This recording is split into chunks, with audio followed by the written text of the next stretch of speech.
A software engineering organization responsible for developing safety-critical industrial control applications is evaluating several software development methodologies.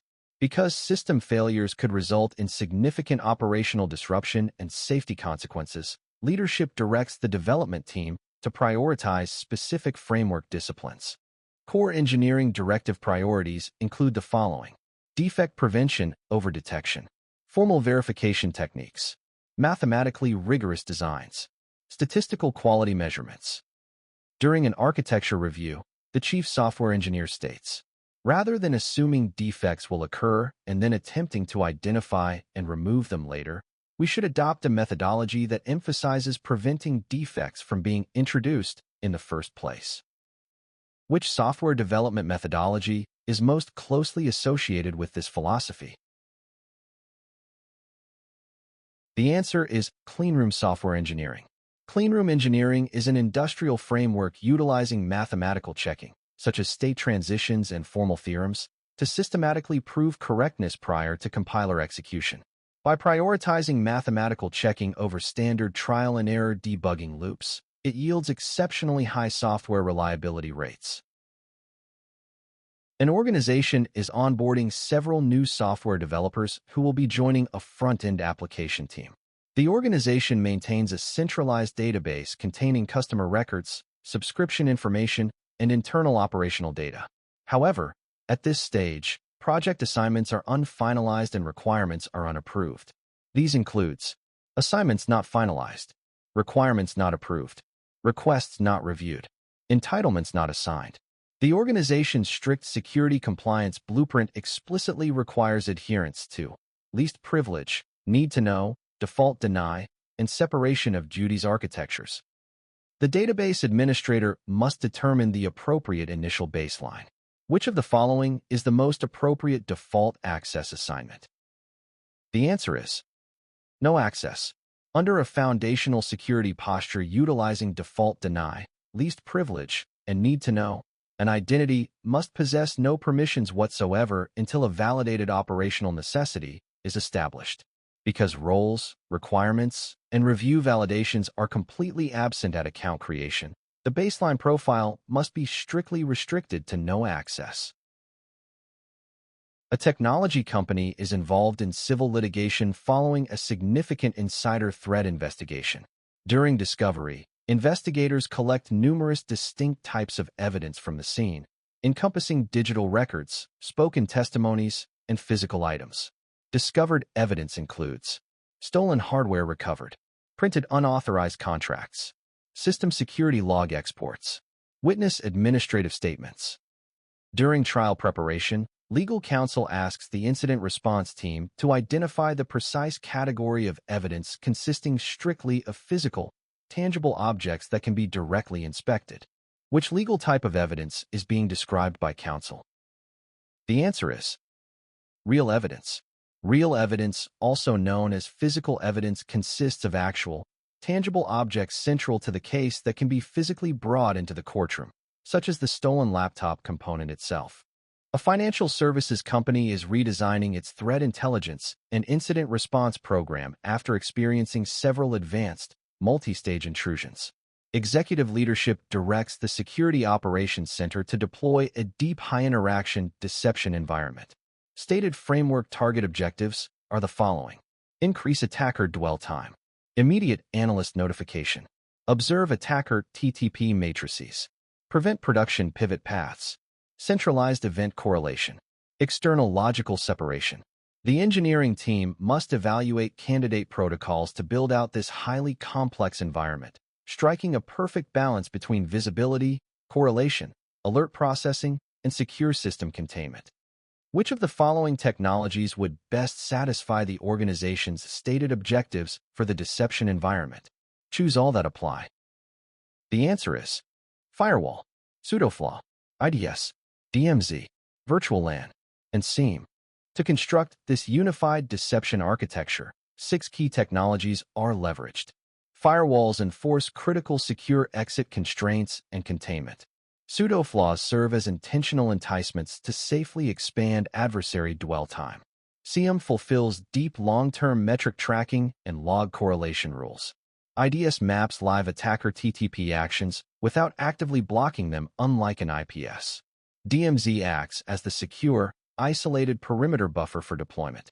Virtual LANs isolate and restrict honeynet logical pathways from production rings. A media company suspects that several systems within its enterprise network may have been compromised by a sophisticated malware campaign capable of establishing encrypted command and control channels and launching distributed denial-of-service attacks. Available telemetry and log streams include the following: complete asset inventory, managed endpoint log streams, centralized authentication records, core switching routing telemetry. The Chief Information Officer asks a senior security analyst to identify systems that may be participating in a botnet while minimizing dependence on endpoint visibility, since some hosts may have disabled or tampered with local logging systems. Which data source would most effectively enable identification of compromised systems participating in a botnet across the enterprise environment? The answer is: review NetFlow and IPFix records to identify unusual communication patterns, beaconing behavior, and connections to external command and control infrastructure. NetFlow and IPFix records capture network flow metadata, source and destination IPs, ports, timestamps, and packet counts directly from routing and switching architectures. This ensures complete visibility into communication patterns, structured time interval beaconing loops, and heavy external traffic outflows completely independent of host-level logs or signature-evading mechanisms. An e-commerce organization is investigating a suspected compromise involving a public-facing web server. During the initial stages of incident response, investigators discover that several security-related configuration settings were modified shortly before suspicious activity began. The incident response manager asks the team to determine who authorized the configuration changes, when the changes were approved, whether the modifications followed established governance procedures, whether any emergency change exceptions were granted. The response lead needs to identify the data source most likely to contain evidence of the approval and authorization process associated with the configuration changes. Which of the following logs would most likely provide this information? The answer is change log. While security, application, and system logs audit the technical action of a configuration implementation, the change log specifically maps out the administrative approval process, formal authorization signatures, change windows, and emergency change exceptions. A multinational financial institution is implementing secure communications between distributed payment processing systems operating across multiple data centers. The architecture uses symmetric encryption to protect transaction data because of its efficiency and low computational overhead. During a security design review, a junior engineer asks how two systems can begin using a shared DES encryption key to establish a confidential communication channel. The lead cryptographer explains, before either system can encrypt or decrypt data using a symmetric algorithm, both parties must first possess the same secret key. The engineer is then asked to identify the first cryptographic activity that must occur before a DES-protected session can be established. The answer is key exchange, in which both parties securely establish possession of the same secret symmetric key. A financial services organization is redesigning its identity and authentication infrastructure to support millions of customer accounts with regulatory compliance requirements, insider threat resistance with credential theft detection, and secure authentication verification. Architect storage requirements include the following. Disclosure of the password repository must not reveal users' original passwords. Authentication systems must be able to verify passwords presented during login. Administrators should not be able to retrieve users' original passwords from storage. A compromise of the credential database should not directly expose reusable plaintext credentials. During an architecture review, the team evaluates several methods for storing user passwords within an authentication database. Which approach best satisfies the requirement for confidentiality of stored passwords?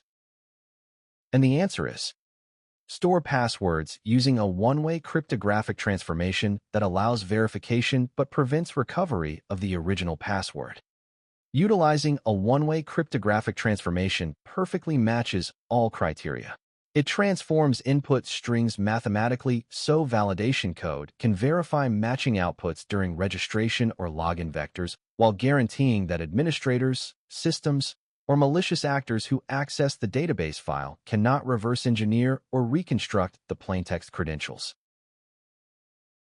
A healthcare organization uses a public key infrastructure to support mutual TLS authentication, digital signatures, secure email communications, code signing, and device authentication. The Security Operations Center discovers evidence that an employee's workstation was compromised by malware. The employee possesses a valid X.509 certificate issued by the organization's CA, requiring the PKI administrator to assess revocation status. Which of the following circumstances would most justify immediate certificate revocation? And the answer is: the certificate owner's private key is suspected to have been compromised or disclosed. The fundamental security structure of PKI depends entirely on keeping the private key confidential. Because the host was compromised by malware, malicious actors may have skimmed or transferred the private key. If an adversary holds the private key, they can spoof identity metrics, falsify digital signatures, and intercept decrypted records. Disclosing the public key is standard protocol, as public keys are intentionally distributed. The security engineering team is reviewing the integrity protections used across multiple systems that rely on cryptographic hashing functions for the following: digital signatures, file integrity validation, password storage, blockchain transaction verification, and software update authenticity checks. During a cryptographic review session, an engineer raises a concern about the theoretical risk that two different inputs might eventually produce the same hash output, undermining the uniqueness of the digest and potentially allowing substitution attacks. Which type of attack is being described? And the answer is birthday attack, which leverages probability theory to increase the likelihood of finding two distinct inputs that generate the same hash output. A birthday attack targets the collision resistance property of cryptographic hash functions. Named after the birthday paradox, it proves that finding any two random inputs that map to the exact same hash output requires significantly fewer attempts than attempting to match a specific target hash. This math vastly shrinks the computing complexity required for an adversary to perform message substitution attacks. A global e-commerce company operates a customer-facing platform that processes millions of transactions daily across multiple regions. Following several complaints about intermittent performance degradation, the organization's Security Operations Center, Site Reliability Engineering, and application security teams are evaluating different monitoring approaches. The organization has the following requirements: understand the actual experience of users interacting with the production application. Measure page load times, transaction latency, and application errors as experienced by users. Identify performance issues affecting specific browsers, geographies, and device types. Collect statistically significant operational data without relying solely on synthetic test scripts. Observe behavior across the entire user population rather than a predefined test group. Also, the selected monitoring approach is designed to observe actual user interactions occurring within the production environment and analyze the resulting transaction activity. Which of the following most accurately describes the objective of real user monitoring? And the answer is: capture and analyze every transaction from every user interacting with the website or application. The core definition of real user monitoring relies on passive recording to capture every transaction from every user across the system. Unlike synthetic monitoring, which uses script-driven, targeted probes or sample-based metrics, real user monitoring records genuine end-to-end user actions in real time. This ensures that edge cases, geographical discrepancies, and precise device-specific performance anomalies across the entire production population are accounted for without leaving visibility gaps. A multinational financial institution operates several internet-facing applications that support online banking, securities trading, payment processing, and customer self-service portals. The organization recently experienced a major outage during which customers reported slow response times and failed transactions. During the post-incident review, the operations director notes that the issue was not detected until users began submitting complaints. To improve visibility, the organization wants a monitoring capability that identifies performance degradation before users are impacted, continuously tests critical business functions regardless of actual user activity, measures service availability from multiple geographic locations, validates end-to-end application functionality using predefined business workflows. Which of the following most accurately describes synthetic performance monitoring? And the answer is, using externally distributed monitoring agents to execute scripted transactions against a web application and measure availability and performance. To satisfy the requirement of measuring availability from multiple geographic locations before real users are impacted, synthetic monitoring relies on externally distributed monitoring agents. These external nodes continuously run scripted user journeys from paths identical to real external customers. This isolates geographical latency, routing failures, or localized edge problems. Options involving internal agents or batch jobs completely ignore the necessity to simulate external, end-to-end user behaviors over public routes. An organization performs a post-incident review following several security events, including unauthorized access caused by excessive permissions, customer data exposure from a publicly accessible cloud repository, successful exploitation of application layer vulnerabilities, fraudulent transactions resulting from inadequate approval workflows, and delayed detection of malicious activity due to improper monitoring configuration. The review team is tasked with identifying the categories that account for the majority of security vulnerabilities across enterprise environments. Which of the following are most commonly responsible for introducing security vulnerabilities? Choose all that apply. And the answers are insecure programming practices, unsafe coding patterns, and software development weaknesses, misconfiguration of infrastructure, platforms, cloud services, and security controls, design flaws within organizational processes, governance models, and business workflows. A pharmaceutical company is conducting an enterprise cyber risk governance review after several incidents involving third-party supply chain compromise, ransomware targeting manufacturing systems, insider mishandling of regulated research data, and cloud service outages affecting critical business operations. The organization's executive leadership establishes the following strategic objectives: maintain operational continuity for critical business functions, reduce organizational exposure to acceptable business-defined levels, balance security investment against operational efficiency, avoid excessive security controls that impair innovation and productivity, ensure residual risk remains aligned with corporate risk appetite. During a governance workshop, several stakeholders proposed different interpretations of risk mitigation. The Chief Risk Officer asks which statement most accurately reflects the actual objective of risk mitigation within an enterprise risk management program.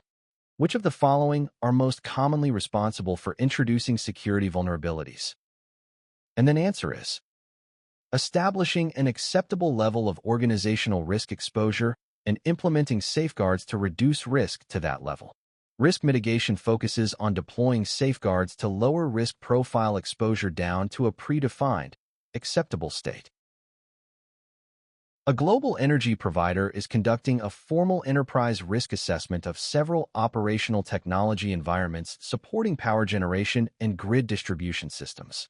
During analysis, the assessment team identifies legacy industrial control systems lacking modern authentication controls, externally accessible maintenance interfaces, nation-state adversaries actively targeting critical infrastructure sectors, inconsistent network segmentation between administrative and operational environments.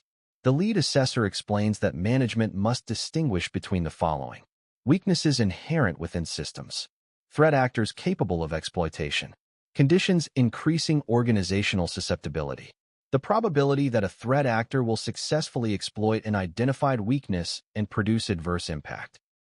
Which of the following terms most accurately represents the likelihood that a threat source will successfully exploit a vulnerability resulting in organizational harm? And then answer is risk. Risk evaluates the combination of probability and the resulting adverse impact.